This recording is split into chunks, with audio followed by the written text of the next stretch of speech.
심폐소생술이 진행되는 장면들을 보셨고요. 앞쪽에는 흉부 압박을 어떻게 하는지 말씀을 드렸었죠. 흉부 압박이 중요하기 때문에 흉부 압박에 대한 내용들을 앞에서 말씀을 드렸고, 자, 여기서부터는 베이직 라이프 서포트 기본 심폐소생술의 흉부 압박을 30번 하고 나서 그 다음에 이 부분을 하는 거예요. 인공호흡을 하는 부분이라고 생각하시면 되겠어요. 우리가 인공호흡을 하려면 뭐 숨을 불어넣는 게 문제가 아니고 기도가 일단 열려야 돼요. 기도가 열리지 않으면, 길이 열리지 않으면 아무리 공기를 불어넣으려고 해도 안 들어가는 거죠. 그래서 기도를 여는 방법으로 헤드 틸트 친 리프트 매니버를 하게 돼요. 머리를 뒤로 젖히고 턱을 들어주는 거죠. 그리고 또 하나의 방법은, 이건 이제 환자가, 시술자가 옆에 있을 때, 그러니까 이 사람은 지금 흉부 압박을 하다가 인공호흡을 하려고 하는 단계인 거죠. 혼자 할 때는 헤드 틸트 친 리프트를 하는 수밖에 없는 거고, 이쪽에서 흉부 압박을 누군가가 하고 있고 어떤 다른 사람이 머리맡에서 이제 대기할 수 있는, 즉 두 사람이 CPR을 하는 경우에는 이 사람은 기도에만 더, 그러니까 인공호흡에만 더 집중할 수 있겠죠. 그런 경우에는 조스러스트 매니버라는 걸 해요. 조스러스트 매니버라는 건 뭐냐 하면 아래 턱을 위로 당겨서 올려준다고 생각하시면 돼요. 아래 턱을 위로 올린다. 여기서도 지금 머리를 뒤로 젖히고 아래 턱을 위로 올리는 거죠. 아래 턱을 위로 올리는 것이 핵심이에요. 조스러스트 매니버의 장점은 뭐냐 하면 목을 뒤로 젖히지 않고 턱만 올려주는 거기 때문에 경추 손상이 있는 의심되는 환자에서 좀 더 경추를 보호하면서 진행을 할 수가 있겠죠. 자, 일반적으로 헤이티트 친리프트 매니버가 이제 권장이 되는 거고요. 지금 말씀드린 두 가지 중에 일반인들은 그냥 헤이틸트 친리프트 매니버 하라고 해요. 그러나 우리 같은 헬스케어 프로바이더들은 그런 내용들을 알기 때문에 머리나 목에 손상이 없는 경우, 없어 보이는 경우에는 헤이틸트 친리프트 매니버를 하지만 의심이 되는 경우에는 조스러스트 매니버를 하는 것이 더 좋겠다. 조스러스트 매니버를 했는데 잘 안 되고 헤이틸트 친리프트를 해야 했을 때 더 효율적으로 기도가 확보되는 것 같다 라는 상황에서는 조스러스트 매니버를 버리고 헤이틸트 친리프트 매니버를 하라는 거죠. 뭐 지금 경추가 문제가 아니고 일단 사는 게 문제이기 때문에 그렇게 하라는 거예요. 경우에 따라서 야, 조스러스는 잘 못하겠고 헤이틸트 친리프트가 잘 되는 것 같은데 경추 손상이 의심이 된다. 그러면 그냥 헤이틸트 친리프트를 해라 이거죠. 자, 인공호흡, 우리가 보통 구조호흡이라고도 얘기를 하고요. 펄스가 있는 상태에서 호흡만 없는 경우에는 인공호흡만 하면 되는 거죠. 구조호흡만 하면 되는 거고요. 펄스가 없으면서 호흡도 없는 경우에는 30번의 흉부 압박을 하고 2번의 인공호흡, 구조호흡을 하게 되는 거예요. 일반적으로는 이렇게 마우스 투 마우스 브리딩을 하지만 여러 가지 경우가 있어요. 이걸 하기가 좀 어려운 경우들. 어떤 경우냐? 아기들 같은 경우에는 성인의 입으로 덮기에는 입 자체가 너무 작죠. 그런 경우에는 코까지 덮고 입과 코를 자기의 입으로 다 막고 브리딩을 해주면 좋아요. 자, 마우스 투 마우스 브리딩을 할 때는 구강대 구강법으로 인공호흡을 할 때는 문제가 뭐냐 하면 코를 막아야 돼요. 왜냐하면 여기서 바람을 불어넣는데 이게 밑으로 내려가지만 코로 해서 다시 나오기도 하죠. 그래서 코를 반드시 막아줘야 되고, 트라키오스토미가 되어 있는 사람들은 여기가 위에가 막혀 있으니까 지금 트라키오스토미가 되어 있겠죠. 이런 경우에는 이 스토마에다 대고 레스큐 브리딩을 해야 되는 경우도 있고, 하지만 이렇게 그냥 바로 그 환자의 몸에다가 입을 대는 건 굉장히 불편한 일이기 때문에 헬스케어 프로바이더들은 이렇게 베리어 디바이스, 마스크를 이용해서 인공호흡을 하게 되죠. 아까 동영상에서 보셨던 백 마스크를 이용한 벤틸레이션, 인공호흡을 진행하는 경우도 있고, 그리고 인투베이션, 기관 삭관을 하고 나면 튜브에다가 백을 연결해서 이걸 짜주면서 인공호흡을 해주는 경우도 있죠. 자, 아까 30대 2의 사이클을 언제까지 해야 되냐? 언제까지 해야 되죠? 여기까지는 해야 돼요. 여기까지는 30대 2의 사이클로 해야 되고, 어드밴스드 에어웨이가 들어간 순간부터는 사이클이 없어진다. 지속적인 흉부 압박과 6초에 한 번씩 해주는 방식으로 바꿔야 된다. 심폐소생술을 실제 할 때 많이 실수하는 부분이에요. 자, 이 레스큐 브리딩이라는 거는 흉부 압박과 같이 하는 경우도 있지만 맥박이 있어서 흉부 압박이 필요 없는 경우도 있겠죠. 자, 이런 경우에는 분당 10회 정도를 하면 되겠고요. 이런 경우에는 가슴이 올라오는 게 눈에 확인이 될 정도의 양으로 하면 되고, 그 양은 실제로 약 500에서 600cc 정도가 된다고 하는데, 우리가 이 cc라는 거를 확인할 수는 없기 때문에 가슴이 팽창되는 것을 눈으로 확인할 수 있을 정도까지만 공기를 불어넣어 주면 된다, 이 얘기예요.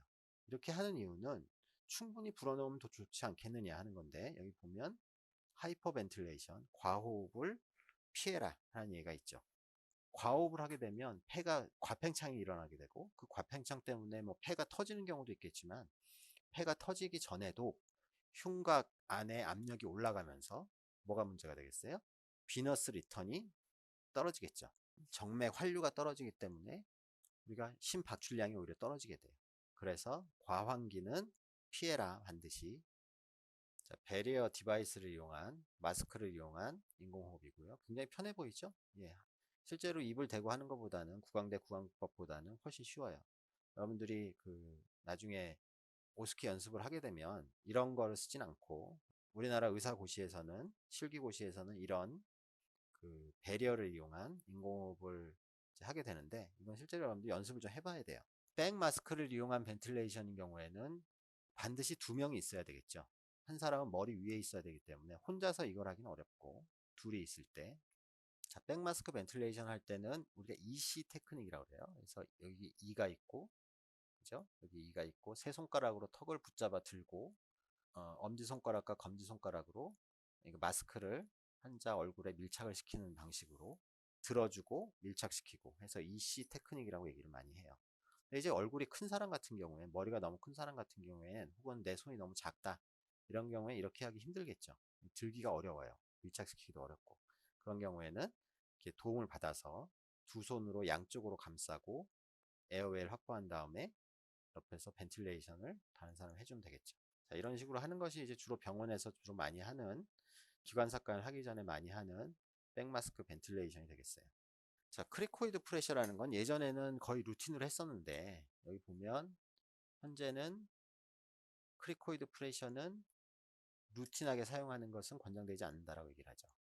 자, 이것은 어떻게 하는 거냐 하면, 크리코이드 카틸리지라는 게 윤상 연골이죠. 그래서 여기 사이로이드 카틸리지 바로 밑에 있게 되는데, 이 카틸리지를 엠브베깅을 할 때 눌러주는 거예요. 왜 눌러줘요? 이게 누르면 우리가 기도는 연골로 감싸져 있기 때문에 눌리질 않죠. 근데 식도는 근육으로 되어 있기 때문에 여기서 누르면 눌려요. 공기가 여기서 들어가는데 식도로도 들어가고 기도로도 들어가겠죠. 식도로 들어가는 양을 최소화해서 아래쪽에, 배 쪽에 공기가 덜 들어가게 해서 가스트릭 인플레이션을 막고, 가스트릭 인플레이션이 심해지면 우리가 구토를 하게 되죠. 이렇게 되면 이제 아스피레이션이 될 가능성이 높기 때문에 그런 것들을 이제 예방하는 목적으로 크리코이드 프레셔라는 걸 예전에 시행을 했는데, 지금은 그렇게 썩 도움이 되지 않더라. 특히 레코멘데이션 하진 않고 있어요. 이 크리코이드 프레셔를 주는 그 술기를 셀링 매니버라고도 해요. 뭐 워낙 예전부터 유명했던 거기 때문에 뭐 이런 게 있었다라는 것을 아시면 되겠고, 그다음에 이제 호흡이 돌아오고 맥박이 뛰어요. 효과적인 순환을 보이지만 아직 의식이 돌아오지 않은, 반응이 없는 환자한테는 리커버리 포지션이라는 자세를 취해주게 돼요. 환자를 똑바로 눕혀놓게 되면 토하다가 기도폐색이 일어나고, 또 누워있는 것 자체가 기도폐색의 원인이 되죠. 그래서 흡인, 즉 폐로의 아스피레이션이 일어나기 때문에 그런 것을 방지하기 위해서 이렇게 팔을 펴고 접은 다음에 머리를 팔에다 받쳐주고 환자를 옆으로 돌려 눕히고 다리를 세워서 이렇게 더 엎어지지 않도록 지지해주는, 이런 모양을 우리가 리커버리 포지션이라고 얘기를 해요. 호흡과 맥박이 회복된 경우에 이런 자세를 취해 주시면 되는 거죠. 자, 방법은 이렇게 팔을 펴고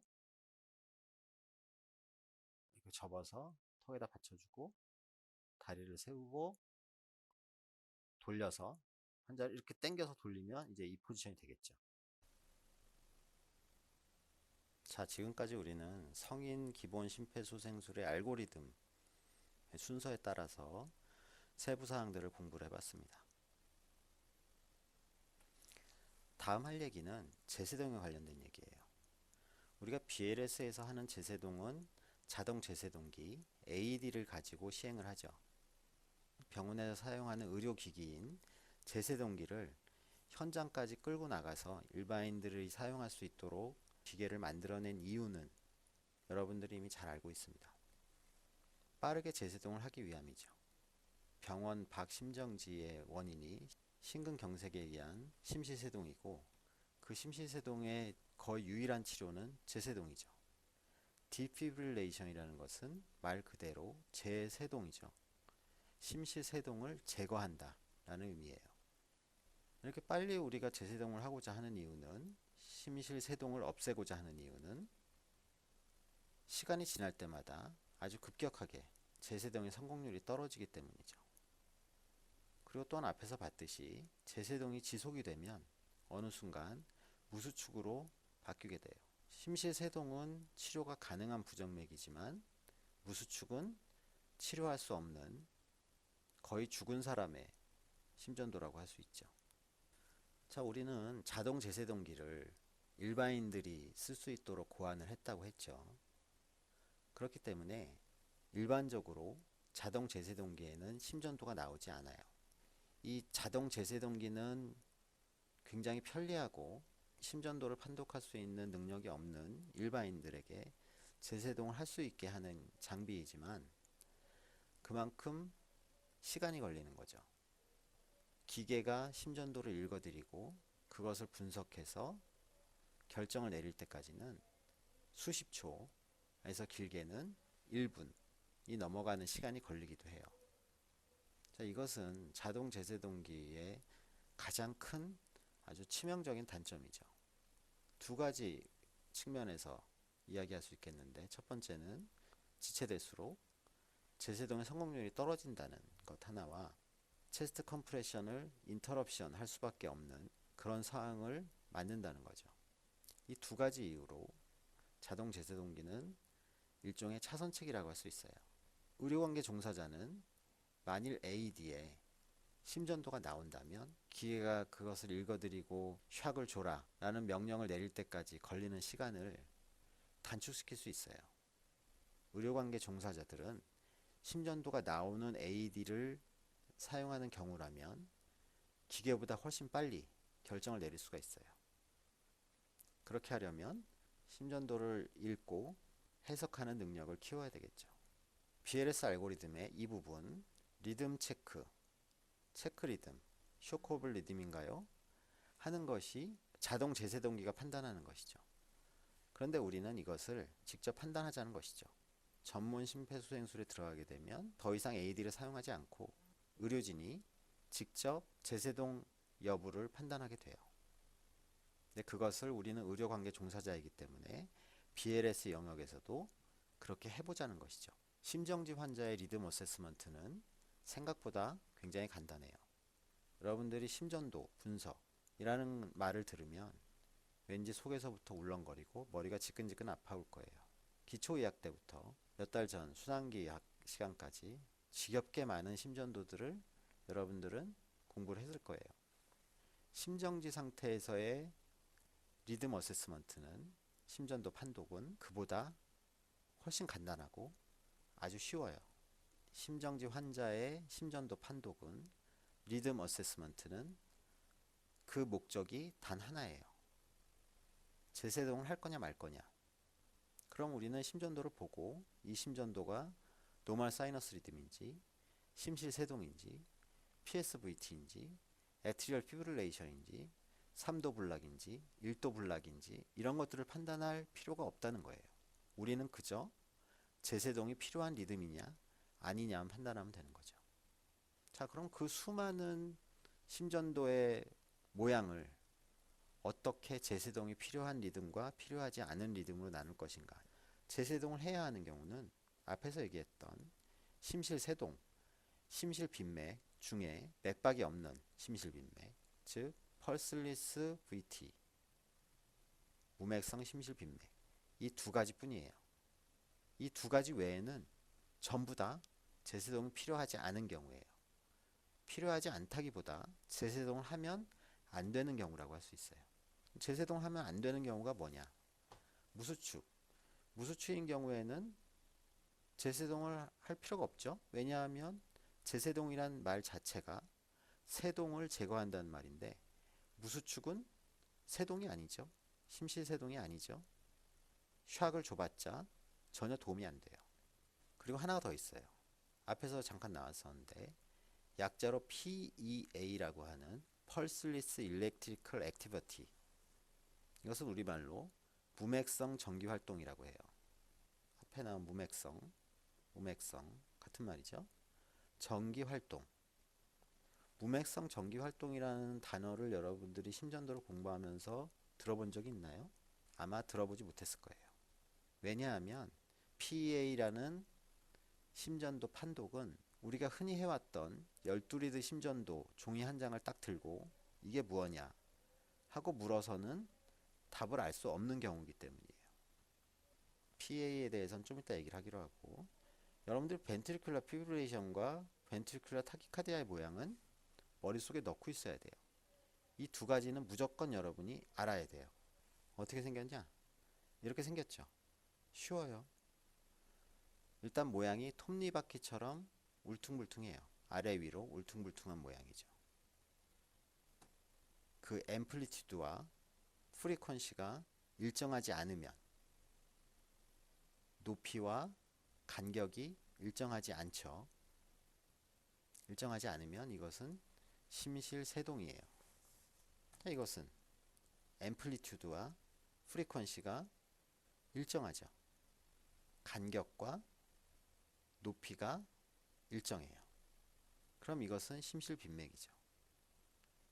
사실 우리가 이것이 심실세동이냐 심실빈맥이냐 어떤 거냐를 구별할 필요는 굳이 없어요.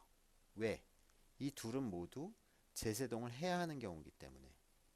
우리가 심정지 환자의 리듬 어세스먼트의 목적이 뭐라고 그랬어요?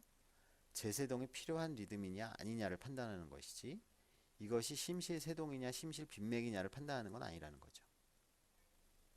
이걸 보고 우리는 이런 리듬을 봤을 때 고민할 필요가 없어요. 우린 뭐라고 얘기하면 되냐?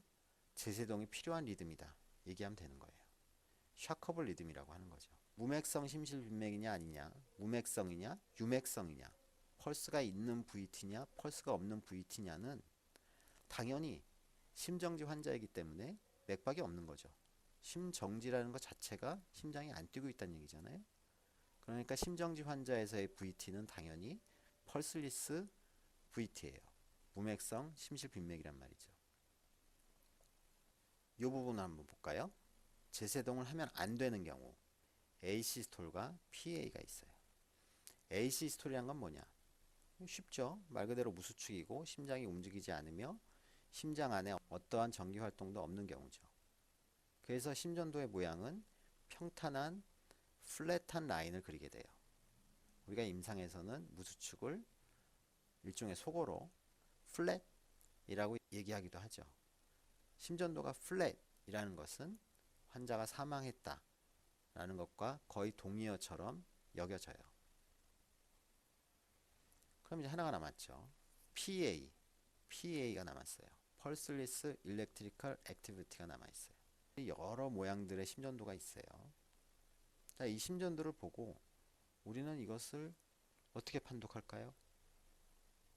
어제까지만 해도 여러분은 이런 심전도를 보면 무슨 고민을 했겠어요? P웨이브가 있고 QRS가 있고 T웨이브가 있는 사이너스 리듬인 것 같은데, 잘 보면 P웨이브와 QRS의 간격이 좀 이상하죠? 얘는 넓고 얘는 조금 좁아진 듯하고 얘는 더 좁아진 듯한데 비슷한가? 이런 고민을 했을 거예요. 하지만 오늘은 그런 고민을 할 필요가 없어요. 왜냐하면 이것은 어떤 리듬이죠? 재세동이 필요하지 않은 리듬이죠. 재세동이 필요하지 않은 리듬. 왜? 심실세동과 심실빈맥이 아니기 때문에. 그 밑에 건 어때요? 좀 까리하죠? 싸해요 뭔가? 이게 뭐지? 정셔널 리듬인가? T웨이브가 있나 없나? QRS가 좀 넓은 것 같은데? 그런 고민을 할 필요가 없다는 거예요. 오늘은 뭐라고 하면 돼요? 재세동이 필요하지 않은 리듬이다 라고 이야기하는 걸로 충분하다는 거예요. 밑에 거 보세요. 자, P웨이브가 있는데, 여기 뭐 두 개가 있고, 여기는 또 P웨이브가 여기 있고, 여기도 있고, 여기도 있고, 여긴 또 이상한 게 하나 있네? 고민할 필요가 없는 거죠. 재세동이 필요하지 않은 리듬이에요. 이것도 마찬가지로 재세동이 필요하지 않은 리듬이에요. 자, 이런 심전도를 보면 우리가 흔히 이 사람이 죽었나? 심장이 멎었나? 이렇게 생각하기는 쉽지 않죠. 심장에 정기적 활동이 있기 때문에 이 심전도만 보면 이 사람은 살아있는 사람이구나 라는 생각을 당연히 할 거예요. 어제까지는 그랬을 거예요. 그러나 오늘은 우리가 지금 다루고 있는 환자들은 모두 심정지 환자죠. 심정지가 되어 있는 환자인데, 심장이 뛰지 않고 있는 사람인데, 심전도가 이런 모양, 이런 모양, 이런 모양, 이런 모양, 이런 모양으로 보인다는 거예요. 그럼 이걸 뭐라고 해야 될까요? 말 그대로 이야기하면 돼요. 맥박이 없는데 전기 활동은 있구나. 그래서 그것을 펄스리스 일렉트리컬 액티비티라고 하는 거죠. 약자로 PA라고 해요. 이해했나요? 어세스먼트를 해보죠. 제일 위에 거 이건 뭐죠? 심실세동인가요? 심실빈맥인가요? 여기만 끊어놓고 보면 심실빈맥이라고 할 수 있을 것도 같은데 고민할 필요가 없다는 거죠. 샤커블 리듬이라고 하면 돼요. 샤커블 리듬. 조금 더 세련되게 이야기하자면 심실세동이다 이렇게 얘기하는 건데 별 다르지 않아요. 여러분 물론 시험을 볼 때는 이것은 심실세동이고 이것은 심실빈맥입니다 라는 구별을 해야 될 수도 있겠지만, 심정지가 일어난 환자의 심폐소생술을 하고 있는 의료진의 입장에서는 그것을 구별하는 것이 아무 의미도 없다는 거예요. 그럼 이거는 뭐죠? 이거는 브라디카디아네요. 여기 P웨이브가 QRS 뒤에 따라오는 것 같은데 굉장히 넓어져 있는데 한 20회에서 30회 정도밖에 안 뛰는 것 같은데, 정셔널 브라디카디아인가요? 필요 없다는 거죠. 뭐예요? 이거는 PA죠. 샥이 필요하지 않은 리듬이고, 우리가 그걸 조금 더 세련되게 이야기한다면 PA예요. PA, Pulseless Electrical Activity. 제일 밑에 건 뭔가요? 이게 뭐 일자가 맞나요? 뭔가 정기적인 활동이 있는 듯 하지 않나요? 완전히 일자가 아닌데, 플랫이 아닌데, 플래시든 아니든 별로 중요하지 않아요. 우린 지금 심정지 환자를 심폐소생술을 하고 있고, 그 심폐소생술을 하는 와중에 이러한 리듬이 보였다. 이것은 샤컵을 하지 않은 리듬이다 라고 이야기하면 되는 거죠. 무수축일 수도 있고 무수축이 아닐 수도 있어요. 하지만 샤컵을 리듬은 절대 아닌 거죠. 심정지 환자의 심전도를 어떻게 판독해야 하는지 여러분들은 이제 알게 됐어요. 여러분들한테 어떤 심전도를 갖다 던져주더라도 여러분은 이것이 샤커블 리듬인지 아닌지만 구별할 수 있으면 돼요. 구별하는 방법은 심실세동과 심실빈맥의 모양만 알고 있으면 되는 거죠. 나머지는 무수축이거나 PA이거나 인 거죠. 그래서 이 세상에 있는 모든 심전도를 다 갖다 놓고 100장을 갖다 놓고 그 중에 2장이 심실빈맥과 심실세동이고 그 중에 한 장이 무수축이라면 나머지 97장은 뭐가 되는 거예요? PA가 되는 거겠죠. 왜냐하면 심정지 환자의 심전도기 때문에. 자, 우리가 이제 심각한 부분은 다 지나갔어요. 자동 제세동기를 어떻게 쓰는가 한번 간단하게 훑어보고 시간을 끝내면 될 것 같아요. 자, 자동 제세동기는 아주 단순하게 생겼어요.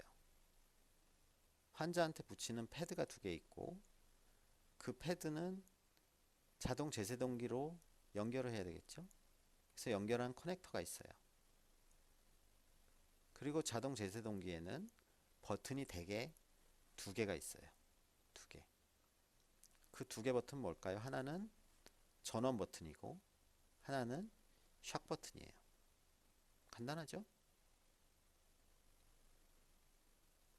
여기에 버튼이 하나 더 있는 경우도 있는데 그 하나가 더 있다면 그건 무슨 버튼일까요?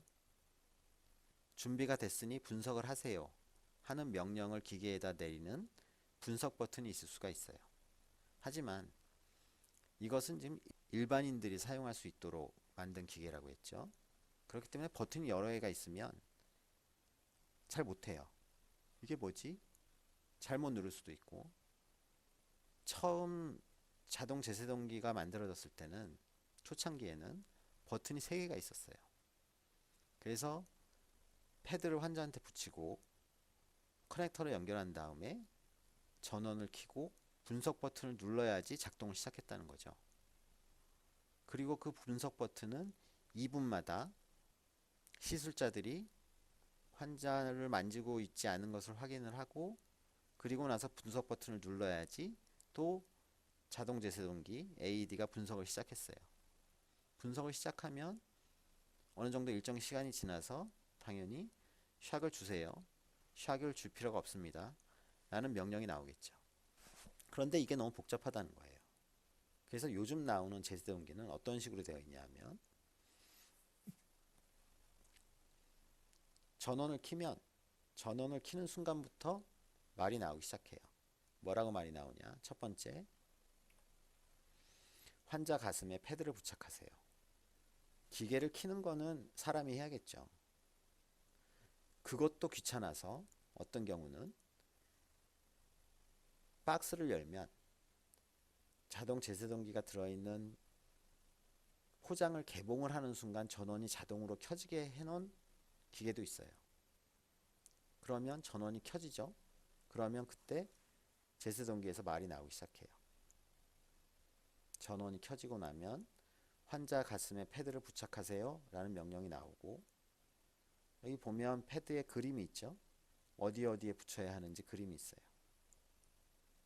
패드를 부착하고 나면 패드의 연결선을 자동 제세동기와 연결시키세요 하는 명령이 나와요. 커넥터로 연결하세요. 대개 이런 식으로 나오죠. 커넥터로 연결하는 순간부터 자동 제세동기는 리듬을 분석하기 시작해요. 물론 리듬을 분석하기 전에 환자에게서 떨어지세요 라는 명령도 나오죠.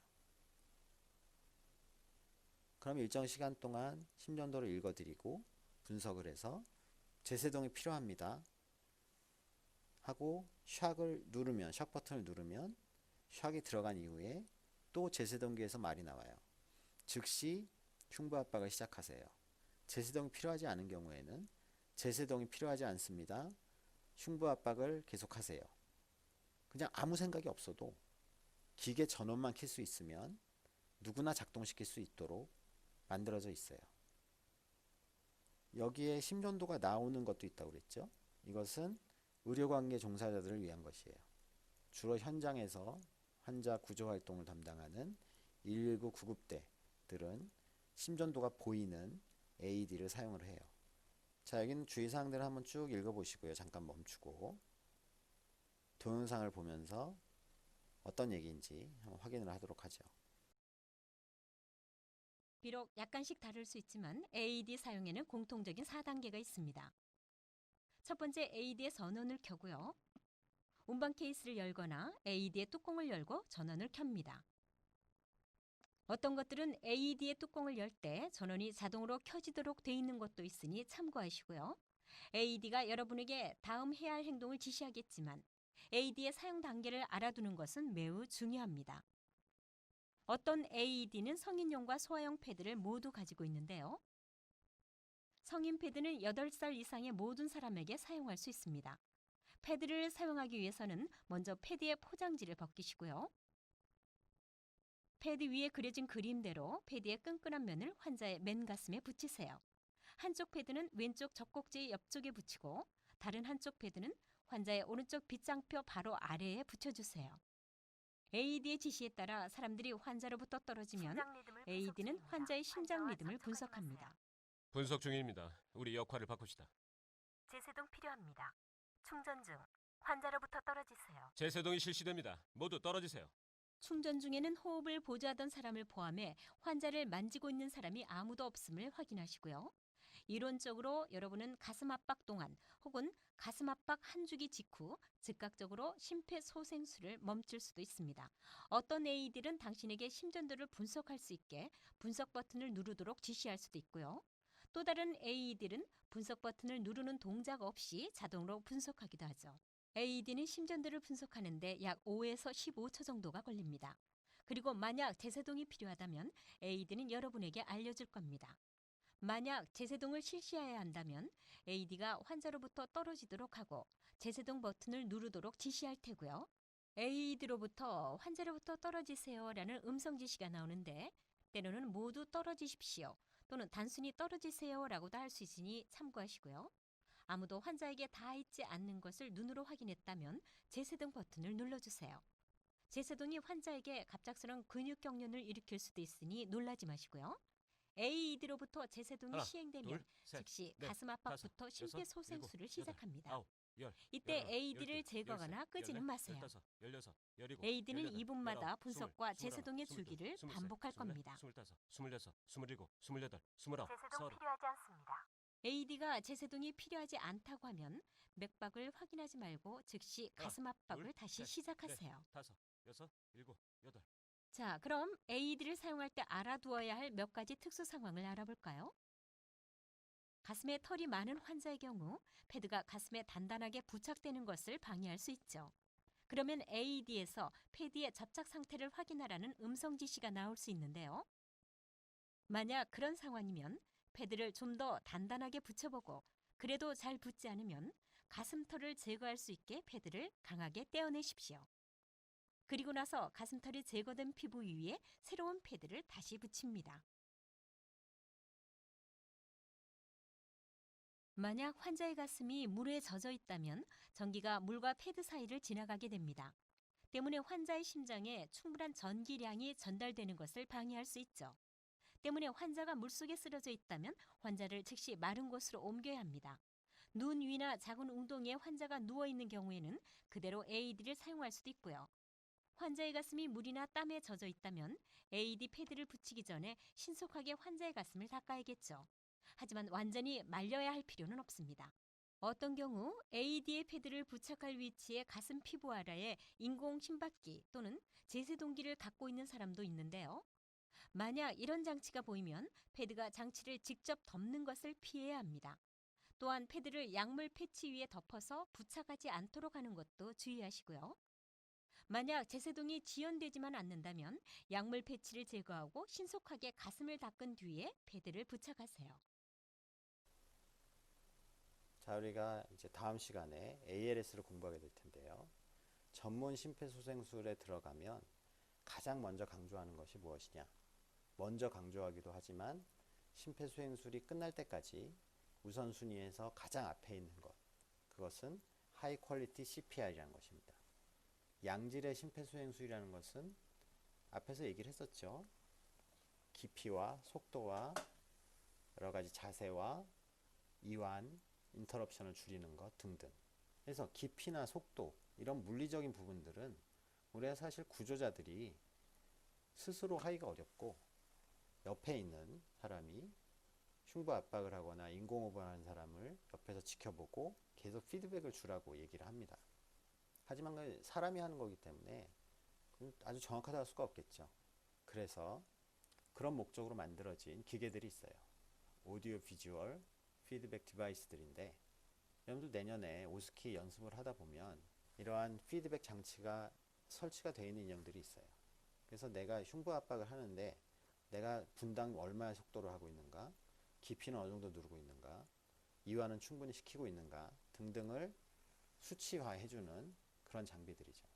그런 장비들을 교육용으로만 사용하는 것이 아니고 실제 현장에서 구조자들이 사용을 한다는 것이죠. 가이드라인에서도 이런 것을 사용하는 것을 권장하고 있어요. 자, 마지막으로 BLS, 심폐소생술은 혼자 하는 것이 아닌 거죠. 팀이 하는 것이고 심폐소생술 팀의 퀄리티가 양질로 유지될 수 있도록 끊임없는 수련과 훈련이 필요한 것이죠. 자, 가장 기초적인 심폐소생술은 컴프레션 온리 CPI라고 할 수 있겠고요. 이것보다 약간 상위에 있는 것이 30대 2 인공호흡이 더해진 레스큐 브리딩이 더해진 30대 2 사이클 심폐소생술이라고 할 수 있겠어요. 그리고 그 제일 꼭대기에 있는 것, 여러 사람이 모여서 제대로 코디네이션 된 심폐소생술을 시행하는 팀 베이스드 리서시테이션이 되는 거죠. 자, 여러분들도 나중에 심폐소생술 팀의 일원이 될 수가 있어요. 팀이 잘 꾸려지고 팀의 퀄리티가 높아지려면 그 개개인의 퀄리티가 일단 보장이 돼야 되겠죠. 그런 것을 여러분들이 지금 공부를 하고 있는 것이고요. 심폐소생술 팀에서 제대로 된 역할을 하려면 여러분들이 열심히 공부를 해야 되겠죠. 내년에 실습 교육도 많이 받게 될 텐데 그때도 여기서 그냥 단순히 시험 보기 위해서 실기고사를 통과하기 위해서 하는 것이 아니고 여러분이 나중에 평생 이제 가져가야 될 일이에요. 평생 해야 될 일이에요. 심폐소생술을 매일 하는 것은 굉장히 고달픈 일이겠지만 그런 일이 발생했을 때 의사로서 쪽팔리지 않게 역할을 할 수 있도록 여러분들이 공부를 하기를 바라요. 자, 기본 심폐소생술 강의는 여기까지입니다. 다음 시간에는 전문 심폐소생술 ALS 강의가 이어집니다.